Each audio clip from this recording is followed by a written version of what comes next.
we'll have a small discussion.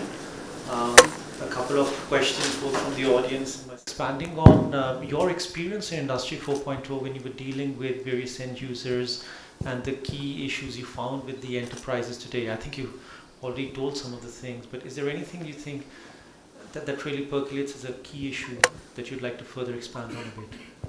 So I think one of the biggest challenges is trying to extract data from the physical environment, and especially in a manufacturing context, you're dealing with a very heterogeneous OT environment. You know, many of the machines are newer, where it's easier to connect PLCs, SCADAs to get data. A lot of the machines are 30 years old, 40 years old, not so easy. They don't even have an RS-232 port or an RS-485 port to get data out. So how do you extract data from machines like that? Right? So that is one of the biggest challenges, especially when you're having manufacturers who are dealing with a mix of different types of machines. Second thing is, and again this has been my experience, that even those who are able to extract the data, a lot of the data are kind of in silos. There is no unified view of data, right? So you got to make sure that you're able to get that holistic view and get data from multiple sources. Third is authentic data. You know, you need to get authentic data, auditable data, and high quality data, because it's not the quantity but the quality of data that will ensure that your AI is successful, right?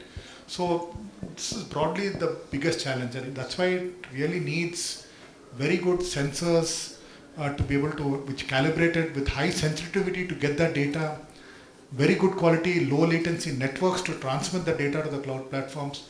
And I think when you get that mix right, the right sensory layer, good network, when you combine that, then I think you can address this issue. Thank you. Thank you very much. I'll just segue this to our end user experiences from Aditya Birla Group.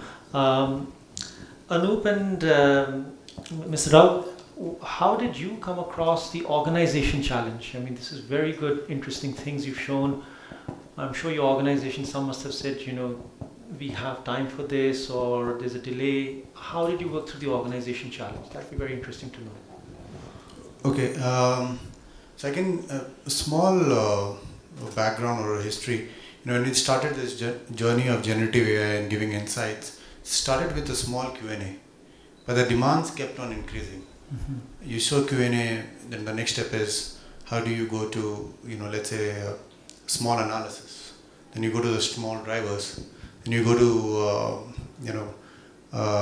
how do you bring contextual data analysis? Then how do you bring external data? You know, so the demand is always there. There are ways, and I'm not even touching upon getting the data and those kind of, you know, challenges where data privacy and those kind of things come into picture. But the demand that our stakeholders, and I'm amazed that they have always kept pushing us.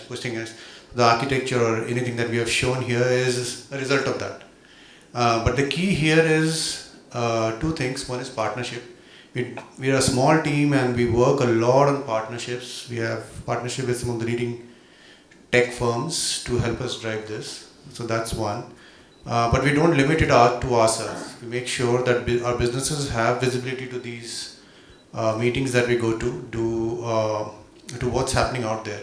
So forums like this, I think we have, I mean, this is one of that, but there are other forums also where we engage and make sure our business holders have that view. So that's one area through which we make sure that the business people are also, you know, staying ahead of the curve. Thank you. Thank you very much. I think with this, I will take it to Mr. Ranganathan, that, you know, as you've heard, both from the user perspective and a consultant's perspective, as somebody who's working in terms of the innovation technology, what is your perspective on India as to how the growth is happening on this? I think you explained a lot of things, but if you want to just help channel your thoughts on that further for this crowd. Very positive in the context of artificial intelligence as a strategy for many organizations. As I said, there is a great amount of spur that I have seen in the last 6 to 12 months. Most of the talk that we were having were very bookish in that context. I think now it's becoming very real. As he said, some of the POCs are maturing into real use cases. We're essentially seeing a lot of people focus on data itself, right? You know, nobody wants to own data. They have the passion to create a lot of data, but nobody wants to own it. And especially if you want to own it in a way and fashion that it is usable for artificial intelligence, the pains are immense. So, so having the right kind of organizational leadership to do that is becoming very important. The CXO level organizations are playing a big role. A lot of new structures are getting into play, right? You have a chief digital officer, you have a chief data officer and things like that, who are now the custodians of data and perhaps are taking AI very seriously. And as I said, right, if you had 100 terabytes of data, we are just putting about 7 or 8 terabytes of data into artificial intelligence. So imagine, my analogy of steam, almost 93% of that is going into thin air, and we're not able to really use that data for an organizational excellence. So in that context, people have to get into it and walk the talk here. It is a difficult journey. At the end of the day, you don't have a very conceivable journey, right? You can't say that this is the outcome of it. And that's one of the big barriers in artificial intelligence. But it contributes in a way and fashion that you see a multiplying effect at every given stage.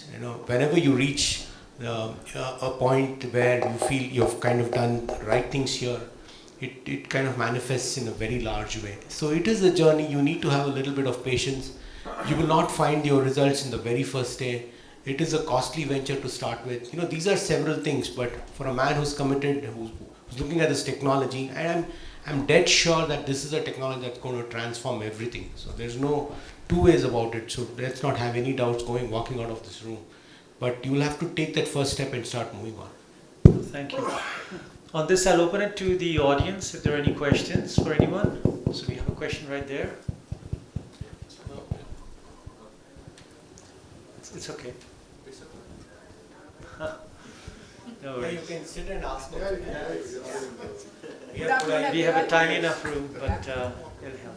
Good afternoon, everyone. Please introduce yourself as well, so they know you. I'm Jazina Aziz from BHEL. So my question is this. I think the entire panel will have some thoughts on it. Which industrial AI use case in manufacturing do you think is still undervalued? Undervalued. That is, which AI case do you think they haven't really used too much? There's an opportunity to grow that AI case further. It's undervalued. In manufacturing, we talk a lot about AI, but optimization is a tool. We use it, but we have not exploited much. So there is a lot of scope in looking into the optimization space. Automated plant operation, autopilot plant operation still are there. So we have gone it way, but those are also there are a lot of cape and a lot of scope in there. Thank you. Okay. I just want to comment. I think, in my view, how do you make sure that you get the best out of all the assets that are deployed in a shop floor, right? So a lot of these machines don't come cheap. It's a CNC machine, and they're running into crores. So I think while there are many companies who are using technology, using IoT and getting that data to make sure that the assets that they are on the shop floor are effectively being utilized, there's a lot more that can be done to make sure that you can really make sure that your asset utilization goes up manyfold, right? So there is still a lot more that can be done when it comes to effectively utilizing the assets that are deployed in any shop floor, whether it could be machines, it can be material handling equipment, or any other capital heavy equipment. Thank you. I have a viewpoint on this. Like both these use cases that was told was essentially, efficiency building. I would essentially look at AI for product development and doing several other things, which are more oriented towards revenue generation using artificial intelligence. I think that's where we are more or less think that, it's only efficiency dimension using artificial intelligence.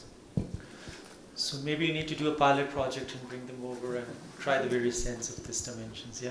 So there's a question there, and then we'll go that way. I think there was a question after that. My name is Sunil Shah. I'm from Modelicon.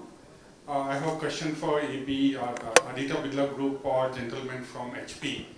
How do you catch SLMs or LLMs from hallucinating? So if I get some answer, how do I try to figure out, they are not basically fibbing. No, I agree.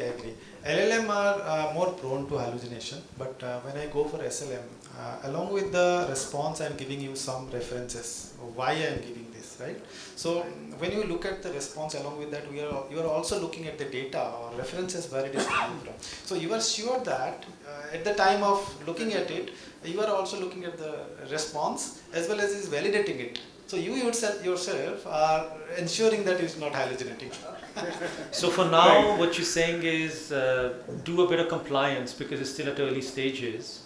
The And thing then work is, with the model, yeah? thing is, you are giving a response. Along with that, you are giving the reference document also. I am giving this reference because of this. When you are Right. looking at the response or result from the model, along with that, you are looking at the data where it is giving it. So you are confident now. So you yourself are validating that model is not hallucinating. So you do see that sometimes when LLMs give you answer, they give you a reference. When you open that reference, you'll find that the context is totally different. The problem is most of the people don't open those references, especially the youngsters. They pick up the answer and they start using it. So that is where the problem is. Otherwise, what you say is absolutely right. Fair enough. So there are 3 ways, I mean, or 4 ways. You do all these hyperparameter tunings. That is one way. The second way is what he said. You give samples, examples. The third one is what we said, knowledge graph, and you can play with that. And the fourth is what you are saying, which is data itself. So there is a lot of work happening on the data authenticity to a simple, just to give an example, the model that we built, and we run a simple query as to estimate, let's say, EBITDA or the financial chart of Ultratech with its competitor, let's say Sri Cement or someone else. I found it amazing that the GPTs, they actually gave the wrong reference, they gave the wrong numbers. So I was trying to figure out why, because they are better models. Right. But so the thing is, they're not designed for serving your use case. They are designed for serving everyone's. Right. And that's for how we do grounding and apply these things. But that's where the difference came. No, as a perspective too, right? Whatever he said, the degree of difficulty is on the last thing that he said, which is around data. The other things are that way simpler to do. So it basically goes back to the fact in terms of how you handle your data and how you put that. There are some tweaks that you can absolutely do, and it is a process, as I said. Just add to one thing Anup said. Okay, when you pick a generic SLM, it will hallucinate. But when you tune it, most of the people don't tune it. They say we are using SLM, they don't tune it. When you tune it, it becomes expert. Now, you don't have to tune SLM for general purpose. So you say that my SLM is used for every purpose. No. You have to tune SLM for as a maintenance expert. You have to tune SLM for market analysis. You have to tune SLM for production optimization. You have to tune SLM for business analysis. So all these SLMs will be tuned for specific purposes. So to tuning that SLM is also challenging. You have to create certain documents and generate some of the data for that. So where the data will come from, that's the business context. That data itself is a challenge to generate, and how you will get that data to tune SLM. Right. So these are the. So the knowledge base itself might be wrong, is it? Knowledge base, creating that knowledge base is also important. Yes, important. Context is also. Context is also. And then you make the graphic construct. Correct. But that could also be. So how we are doing is, Inaccurate, how we are doing is we are using our own domain knowledge, documents, manuals, and using some of the LLMs to construct that document, and we are validating it before getting it to the training SLM. So domain experts are validating. You cannot leave. Learn always. Fair enough. Okay, on that I'll ask the final question, gentleman over there. Thanks for the answer, the previous answer. I'm Dheeraj from Tech and Automations. My question is to the Birla Group. So, when you said you're fine-tuning SLMs, like how actually are you doing it? Are you prompt training it, or were you using any other tools to actually fine-tune with the documents? Normally LoRa and QLoRa we are using. We are changing the weights and biases. We are not prompt engineering. Prompt engineering is just when you are querying that, you need a little bit of prompt engineering. But when you are making it expert, you need to teach it. At that time you need data, and that data need to be go into it, and information has to be going. And how often you do this process? As of now, we are experiencing it, experimenting also. So maybe we don't know how often we have to do it as a point. We have done as of now once, and we are moving ahead. And maybe when more business context comes, scenario comes, market scenario changes, maybe we have to do something else. Can I have one question? I think we got to stop now because people want to go for the tea break. So I'll pause here, but please after that continue the questions. I'd like to present some mementos to all our guests here. Thank you very much. First of all, a big round of applause to all of them. Thank you for your patience. Our last round of applause to present. Thank you, RC, and you being here till 5:30 in this traffic. Yeah, thanks again. Yeah. Please.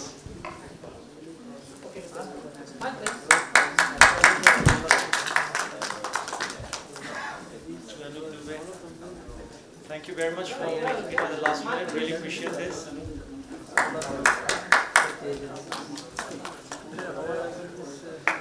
Son, thank you very much.